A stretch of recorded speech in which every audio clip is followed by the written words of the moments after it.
Salut chers amis congolais, démocrates africains, les amis du monde entier. Bon,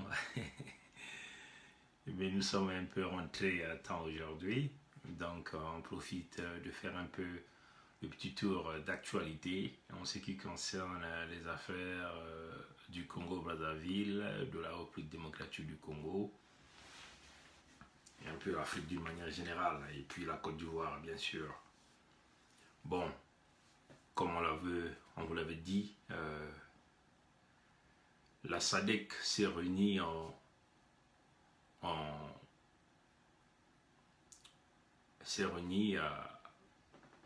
préparation de ce mini-sommet que Kagame a organisé au niveau de l'Union africaine.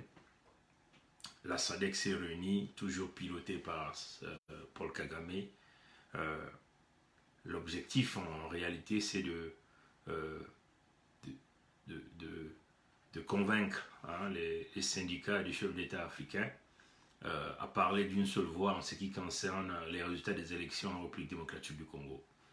Bon, si vous essayez de regarder la décision de la SADC sous la gouvernance et le puissant Paul Kagame, la SADC a simplement a fait une déclaration. C'est la déclaration de la SADC, c'est simplement que les institutions de la République démocratique du Congo soient respectées, c'est-à-dire toute décision qui sortirait de ces institutions soit respectée.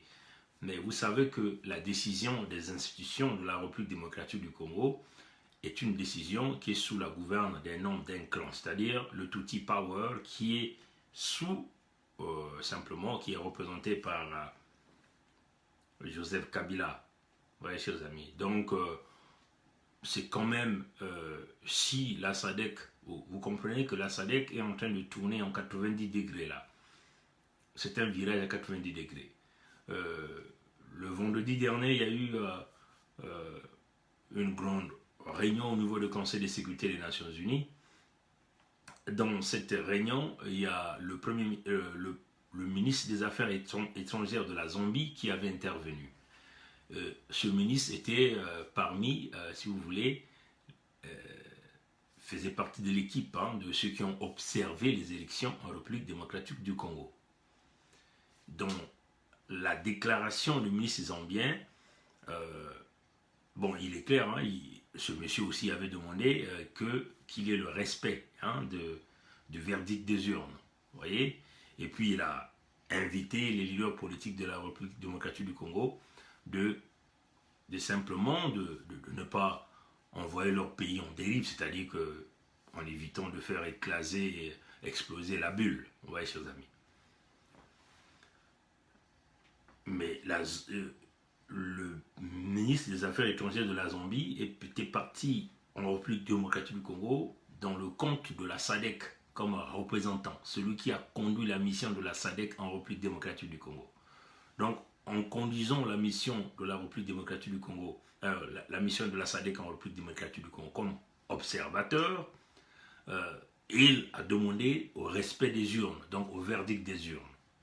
Donc c'est déjà là la voix de la SADC qui parle, vous voyez, chers amis. Mais au mini-sommet organisé par Paul Kagame,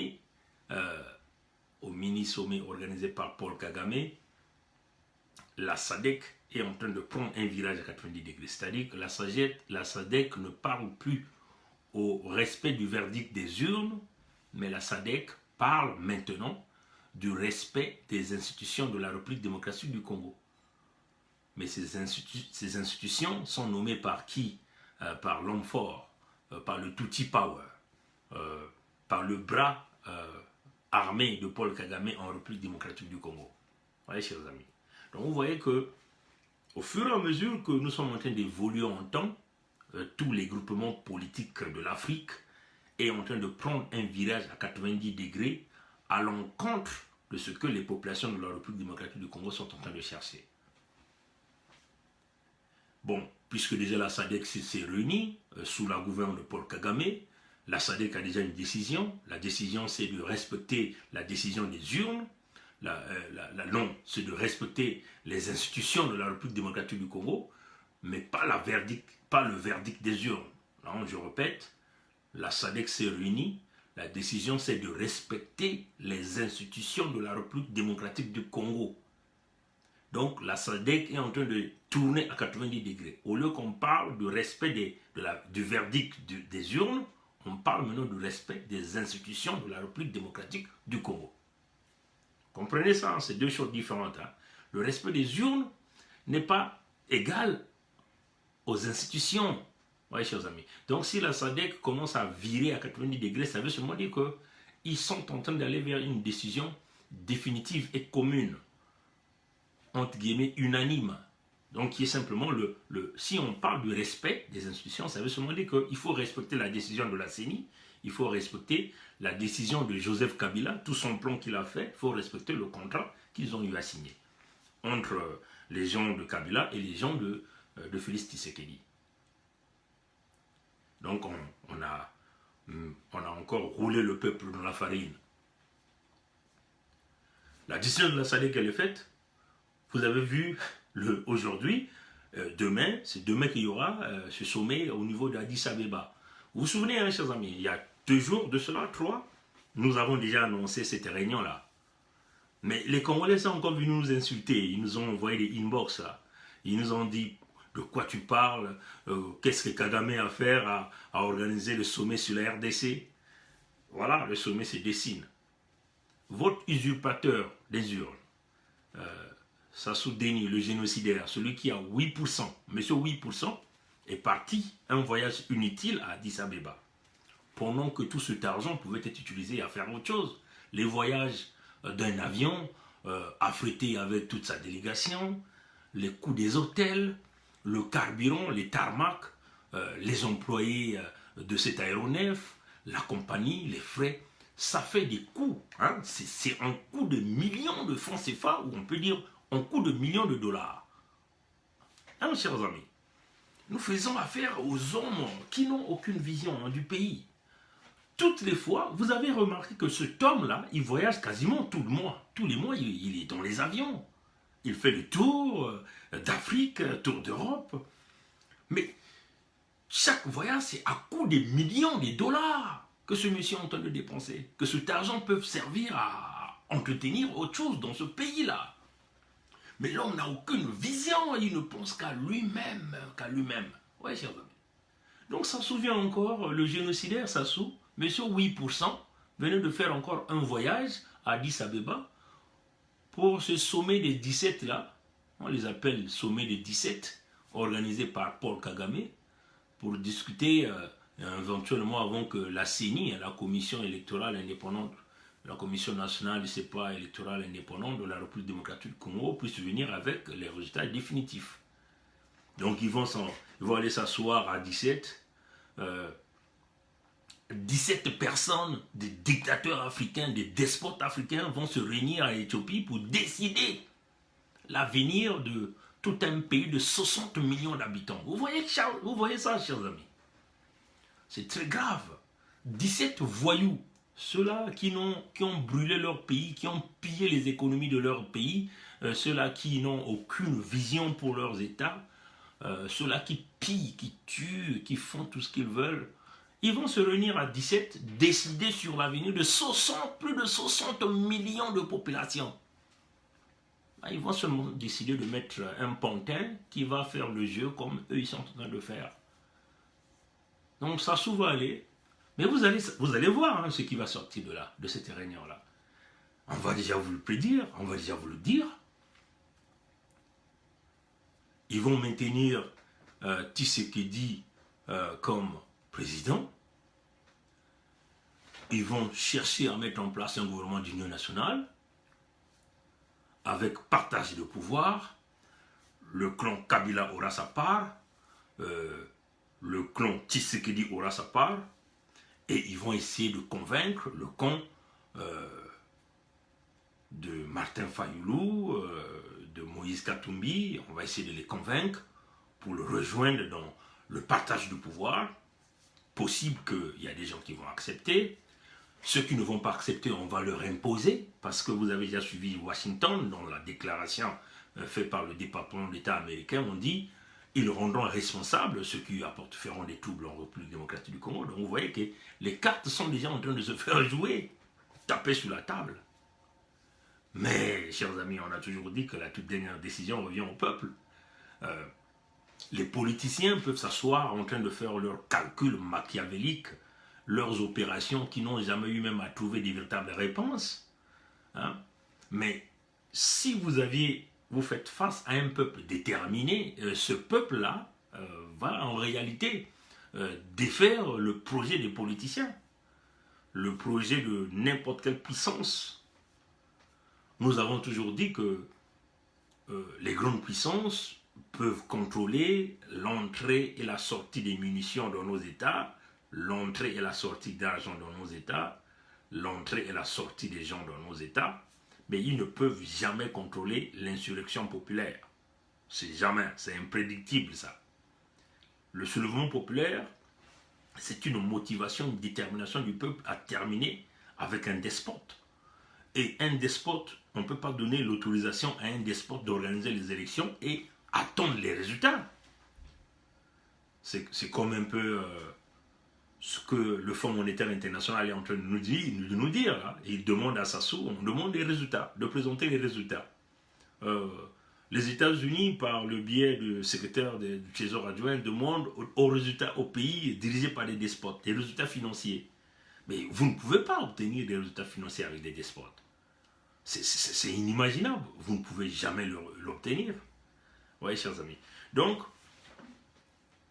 voilà un voyage inutile que M. 8% a fait de Brazzaville peut-être à Oyo qu'il a pris le vol, et là on ne m'a pas dit exactement, pour aller discuter des problèmes. Mais Sassou va aller à Addis Abeba en tant que qui? En tant que démocrate?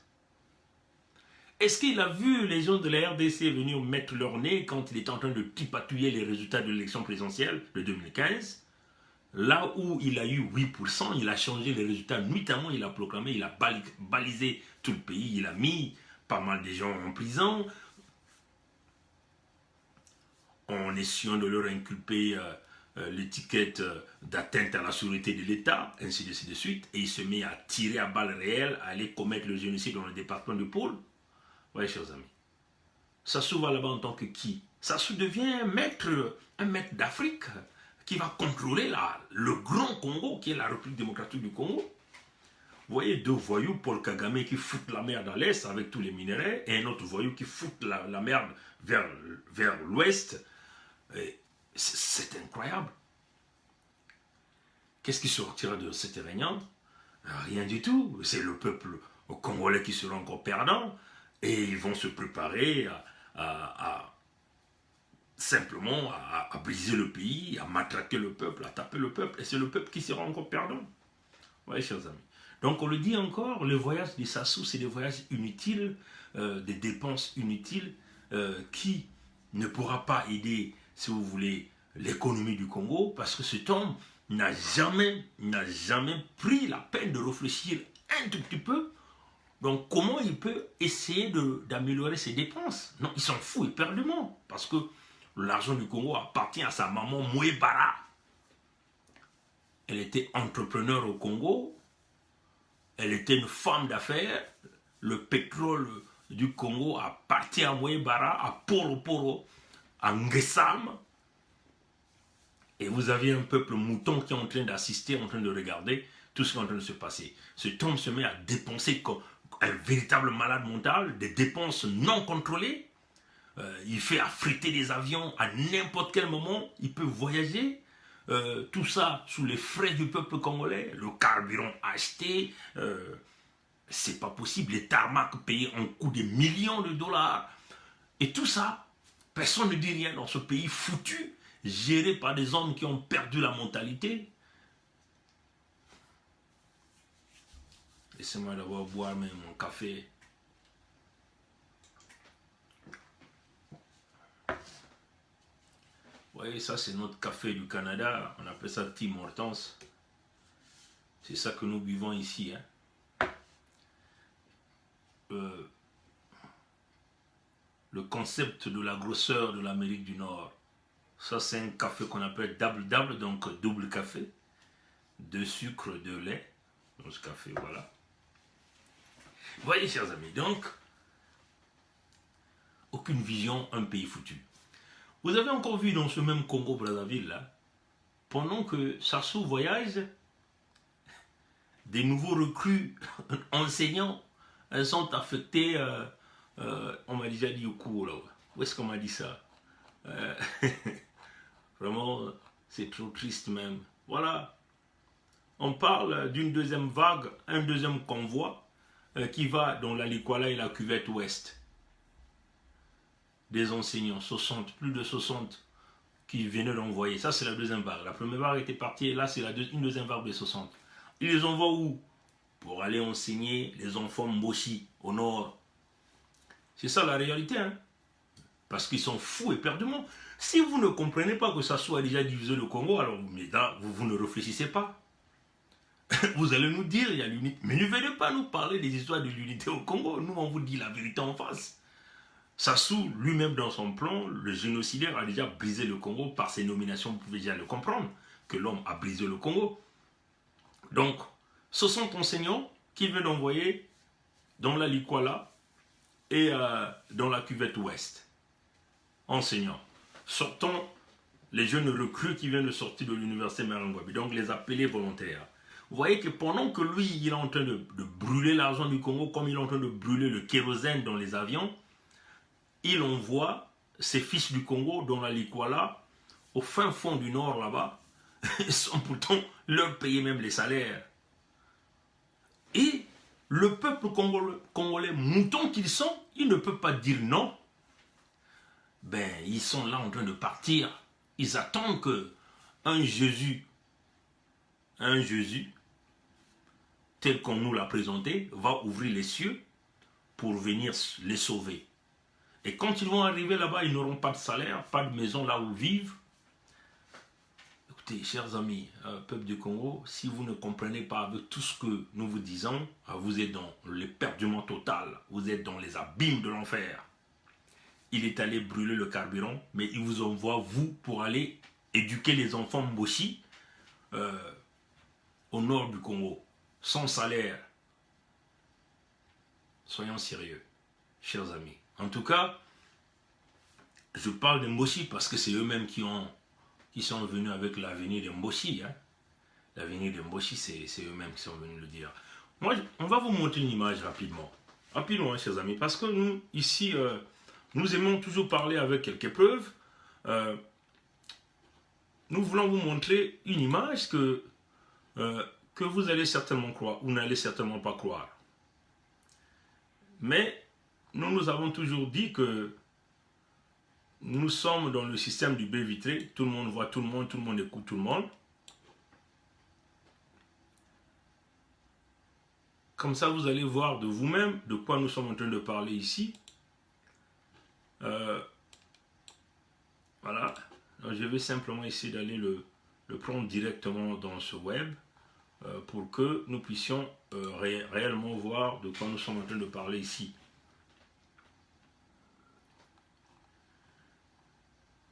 Chers amis, il faut que vous compreniez quelque chose. On va vous montrer une image et vous allez certainement vous allez regarder avec nous si en réalité qu'est-ce que vous en pensez? J'ai pas envie de renverser mon café. Rapidement, chers amis.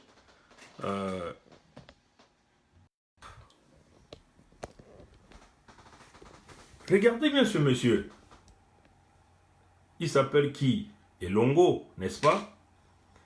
Celui qu'on est en train de juger, n'est-ce pas? Regardez l'image. On va simplement essayer de monter. Jean-Didier Elongo. Son procès a été renvoyé au 21 janvier, n'est-ce pas? Chers amis, je vais vous montrer quelque chose que vous allez comprendre que nous ne regardons pas les vidéos ou les photos de la même façon que vous. Mais nous allons revenir sur ça encore le dimanche pour bien vous donner plus d'explications. Ce monsieur est prisonnier à la maison d'arrêt de Brazzaville. On nous fait miroiter que ce monsieur est prisonnier à la maison d'arrêt de Brazzaville. Et là, il vient à la cour.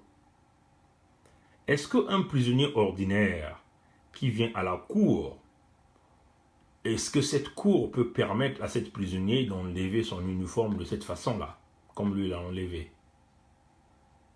Vous ne voyez pas que c'est un maquillage? Regardez l'homme comment il est.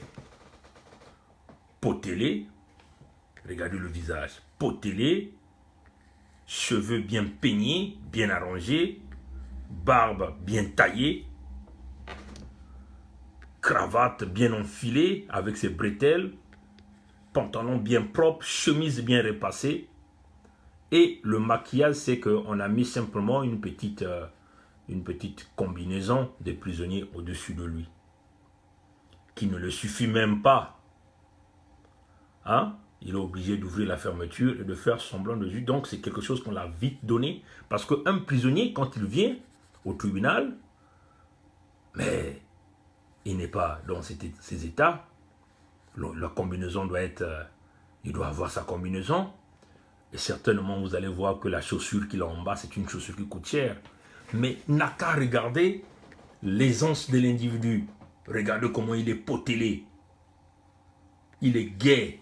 Dans son intérieur, il est calme. Croyez-vous que ce monsieur-là vit en prison? Le dimanche, nous allons vous présenter des images des prisonniers qui sont jugés dans le tribunal de ce juge-là, le tribunal de Sassou. Vous allez par exemple regarder le général Mokoko, vous allez regarder son état. Vous allez regarder Paulin Makaya quand il était là. Vous allez regarder les autres prisonniers. Et vous comprenez avec nous que c'est un maquillage. Elongo n'est pas en prison. Elongo ne dort pas en prison. Elongo est tranquillement quelque part. Il vit une vie normale. Moi, je dis même qu'il vit à Oyo. N'a qu'à voir l'aisance. Ayez l'œil de lynx, hein, ça dit que cette capacité de pouvoir regarder les images, hein, ne regardez pas très vite les images, mais allez-y regarder la profondeur des images, vous allez comprendre comment les images peuvent vous donner la réalité. Parfois, ceux qui font le film font semblant de mentir, mais les images vont toujours vous donner la réalité. Et quand vous regardez ce monsieur-là, gros ventre, à l'aise, patron, bien aisé, potelé au visage, non, Elongo n'est pas en prison, chers amis. Peut-être que vous ne regardez pas bien. C'est une vidéo, mais j'ai simplement conservé la partie, cette partie-là, pour que vous regardez de vous-même. Regardez-moi bien cette image. Regardez ce monsieur. Regardez le visage. On va rapprocher. Regardez le visage. Un visage potelé, cheveux bien peignés, très beau, barbe, montrant l'exemple d'un patron, quelqu'un qui a passé une bonne nuit. Un ventre normal d'un homme qui mange bien, qui dort bien, qui vit bien. L'habillement très bien habillé. Une combinaison qui ne lui suffise pas. Combinaison de prisonnier. Il est obligé donc d'ouvrir la fermeture. Mais il est là au tribunal. Donc il est venu droit de la maison d'arrêt pour se faire juger. Il est en contact avec des gens autour de lui. C'est un maquillage. Ce monsieur-là n'est pas prisonnier. Il ne vit pas en prison. On lui a donné ses habits, tout simplement, pour faire semblant. Mais vous le regardez ici, là, chers amis. Si c'était son habit, il devait le porter proprement. Il ne devait même pas avoir tous ces habits-là à l'intérieur. Hein, chers amis? C'est ça la réalité. Parce que c'est un prisonnier, il vient au tribunal. Il vient pour se faire juger. Mais ça, c'est un maquillage, ce qu'on vous donne. Mais comme les Moshi sont trop bêtes, ils ne savent même pas tricher. Et parce qu'ils sont habitués à tricher, le pays leur appartient, ils foutent le bordel comme ils veulent. Ils ne savent même pas tricher. Tout de suite, pour des gens qui savent identifier les images, ils vont vous le dire, regardez comment il a un ventre bien ballonné, un homme aisé, avec des joues bien remplies, une tête normale. C'est ça la trahison qui vous dit que ce monsieur ne vit pas en prison. Ce monsieur vit tellement dans un palais quelque part, à Oyo, je ne sais pas où, là où il a droit à la télévision, du champagne. Bref, il ne vit pas en prison. Hein, mais nous allons revenir encore sur ça. Nous allons vous présenter pas mal des images des prisonniers au Congo. Vous allez comprendre vous-même de quoi nous sommes en train de parler. Un homme qui est en prison, ça fait plus d'une année. Ça doit montrer des séquelles, quelques séquelles. Le maigrissement devait être là. Non, chers amis démocrates africains, on va vous mentir, vous. Mais on ne va pas nous mentir, nous. Voilà le scénario que Sassou présente au Fonds monétaire international, qu'il est en train de juger les criminels. Si vous voyez même l'accusation, hein, l'accusation, ce n'est pas ça.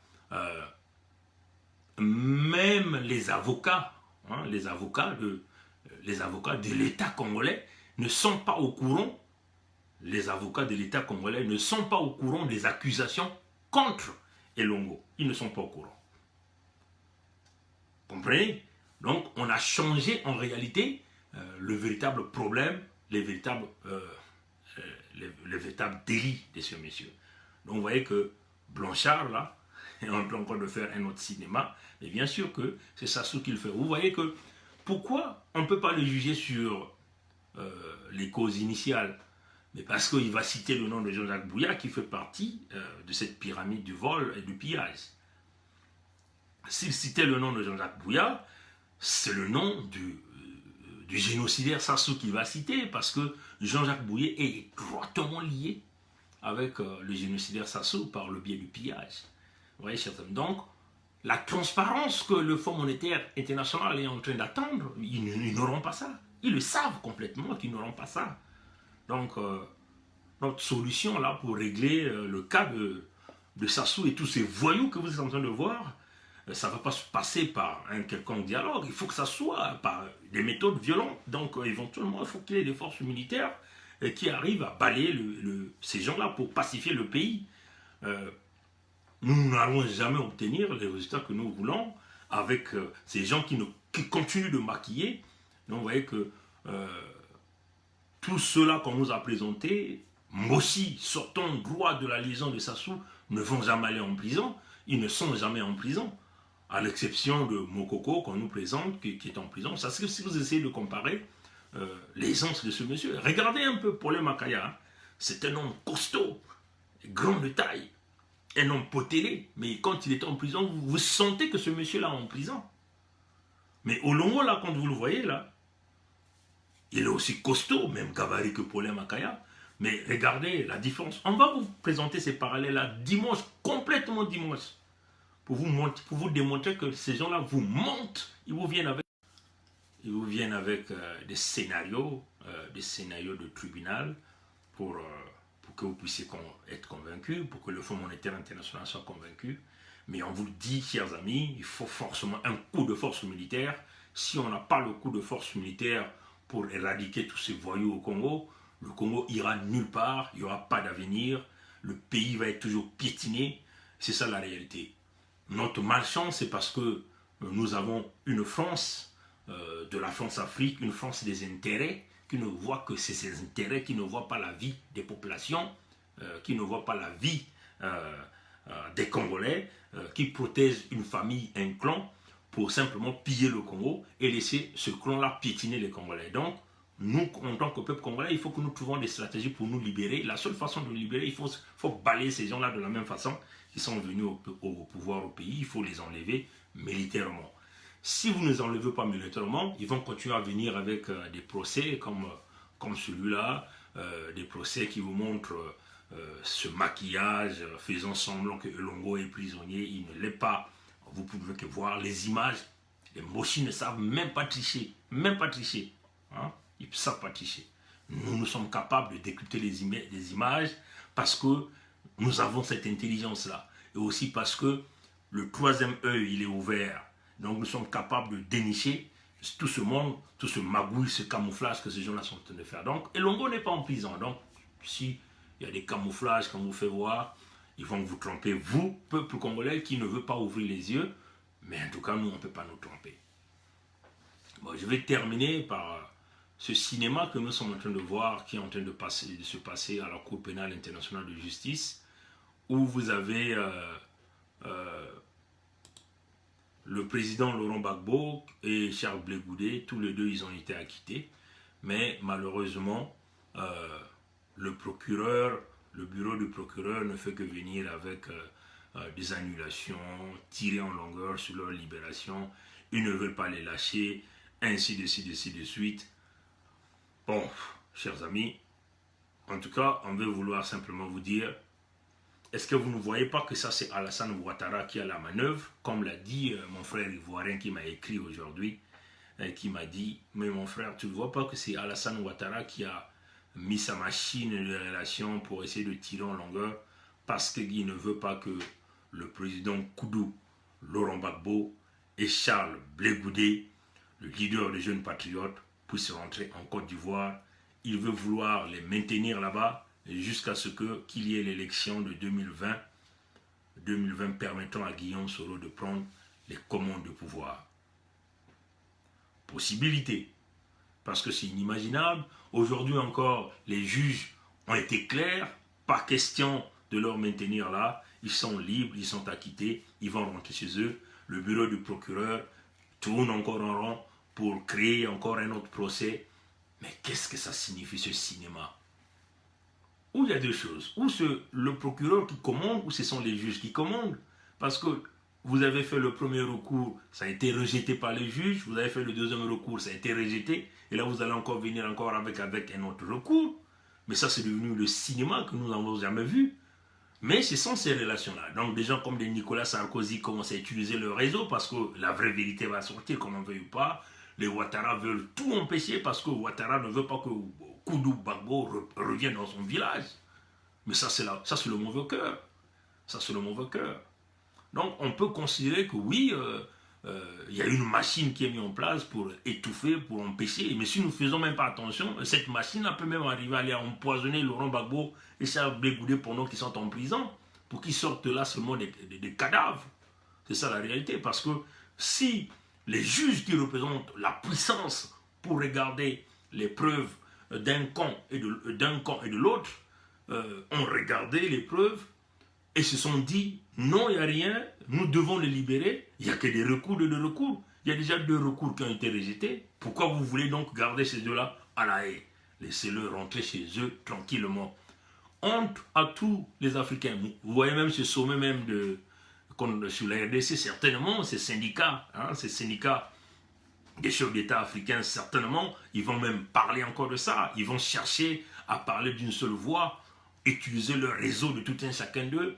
Bien sûr, quand ils veulent utiliser les réseaux, ils envoient les mallettes d'argent de la France-Afrique, ou de l'Europe-Afrique, ou de l'Amérique-Afrique, pour convaincre du monde, pour que ce monde-là puisse adhérer à leur idéologie, afin de contraindre la décision des juges. Donc en ce moment-là, ils veulent simplement retirer aux juges leur pouvoir.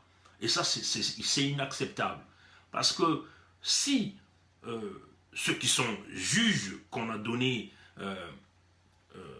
tous les pouvoirs nécessaires de comparer les preuves, il faut le dire que au lieu que Madame Bensouda passe tout son temps, concentre son énergie sur le dossier le président Laurent Gbagbo, Charles Blé Goudé contre la haie, non, elle passe tout son temps à circuler dans les grands palais de tous les despotes africains. Donc en réalité, les palais de ceux-là qui ont créé, ceux-là qui créent, si vous voulez, des violations graves de droits de l'homme, ceux-là qui commettent des génocides, des crimes contre l'humanité.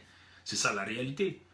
Maintenant que son bureau, par son incompétence, moi j'appelle ça l'incompétence, parce que quand un procureur perd le procès, c'est un problème d'incompétence, parce que ce procureur-là n'a pas pu démontrer, n'a pas pu, par tous les moyens, pour pouvoir condamner, si vous voulez, les présumés coupables, vous voyez, chers amis. Donc, Bensouda a fait défiler son bureau, a fait défiler 80 témoins, 80 de leurs témoins. 80, chers amis, c'est beaucoup, 80. Donc, tous les témoignages ont été considérés, mais les juges ont dit, tout le témoignage là, ça ne veut rien dire. Ça n'a jamais prouvé que on doit condamner Laurent Gbagbo et Charles Blé Goudé de crimes contre l'humanité. Donc ces juges-là, après plusieurs années, 8 ans, on peut dire 8 ans de procès, et arrivent à dire, non, nous ne trouvons rien, ces deux doivent rentrer. Et à la dernière minute, le bureau du procureur continue à retarder. Recours sur recours. Il y a eu le premier recours, les juges ont dit non. Deuxième recours, les juges ont dit non. Et là encore, on veut encore retarder. Vous allez encore retarder quoi? C'est la machine Ouattara, c'est la machine de la France-Afrique, de tous les despotes africains qui vont encore se réunir avec Paul Kagame et le génocidaire Sassou Nguesso, 8% à Éthiopie, à Addis Abeba en Éthiopie, pour essayer de pousser, de continuer d'extendre, de créer des recours, de recours. Mais finalement, nous allons aller à combien de recours? Donc, libérer le président Gbagbo, tranquillement, qu'il rentre chez lui, que Ouattara puisse avoir honte un peu avec cette machine des relations qu'il a mis en place pour continuer à tirer en longueur des recours, alors que le dossier est vide, tout a démontré, parce que Bensouda a passé son temps dans les avions chez Kabila, passé son temps chez le despote Sassou, chez Bongo, chez Ouattara. Elle a fait le tour de ces despotes africains, ceux-là qui commettent en réalité les crimes de guerre, les crimes contre l'humanité, ceux-là qui ont démontré par des preuves qui sont palpables. Pour le cas de Sassou, en tout cas, nous avons toutes ces preuves-là pour donner à Bensouda si elle veut condamner le génocidaire Sassou. Nous avons, le peuple congolais a toutes ces preuves. À la place, elle préfère les relations d'affaires, les bons jours d'affaires. Et ça, nous disons non, laissez le président Koudou Gbagbo rentrer dans son village, aller voir peut-être la tombe de ses parents, rejoindre sa femme, ses enfants, laisser à Charles Blé Goudé qu'il rentre en Côte d'Ivoire pour qu'il se prépare à l'élection de 2020. Nous voulons voir un clash des titans entre ceux qui ont été des amis au passé, dont l'autre a voulu niquer l'avenir de son ancien ami en l'envoyant simplement à la CPI. Donc on le dit simplement, libérer le président Gbagbo. On dit, oui, vraiment, futur leader des panafricanistes, ça c'est sûr, laissez Blé Goudé, parce que vous n'allez pas simplement donner à Guillaume Soro la présidence sur un plateau d'or. Guillaume Soro qui est allé passer une semaine chez le génocidaire Sassou Nguesso. Nous, c'est ça notre colère. Tu es un jeune qui a une vision de conduire la Côte d'Ivoire dans le chemin de la réussite, mais tu vas voir un homme qui a échoué pendant 40 ans. 40 ans. Mais quel est le conseil qu'il va te donner? Il va te dire simplement d'assassiner tes compatriotes. Vous voyez, chers amis. Et nous sommes contre ça. En tout cas, pour nous, nous avons zéro expérience à apprendre de ces politiciens du Congo, ni de Sassou, ni du génocidaire ou de 8% Sassou. Jamais du tout. Zéro expérience à apprendre. Ces gens ont échoué toute leur vie. Mais, démocrates africains, continuons de lutter. Seule la lutte libère. La solution du Congo va se faire militairement et nous y travaillons. C'est une question de temps. Le temps appartient au Créateur. Que Dieu nous garde. Dieu nous bénisse. Passez une bonne nuit et une bonne soirée. Au revoir.